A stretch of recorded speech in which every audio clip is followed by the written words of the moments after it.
somo makamba boye nanto mona te nanto yoka te depuis la votama kongo ekomi nini yango enge ekoma su nini nzambe na ngai pati beto batika o pardon soki tolobi oyo bafingi biso soki tolobi bafingi biso bilongi komplike me batia biso na bango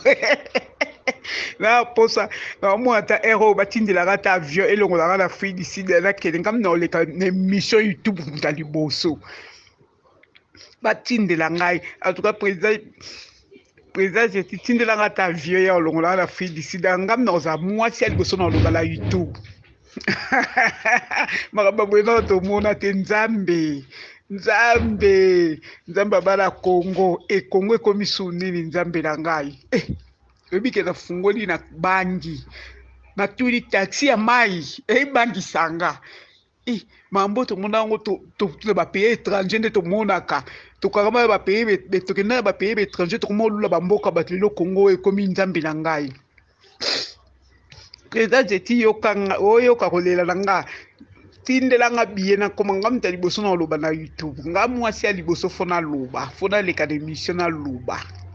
toala mposa okóma kongo makoki nde siko nde mutu ezanga biso na miniti oyo tisagi na kati ata nzela lubumbashi na okatisa décembre eza somo naomona nde toleka na itu nde tokolobela mboka marshe ana eza somo donc président biso bamama fo tolata maputa elongi ya président polo te mpo polo eza lokwa foto batie biso va fo liputa soki mobutu tolataka bilamba na ye bongo président biso fo tolata bilamba vraimen bamaputa na tongi yango liputa va na otongo yango mo etongeli wana pardon naota va liputa depagne ya somo bonne journée na biso nyonso bonne journée na libota na nga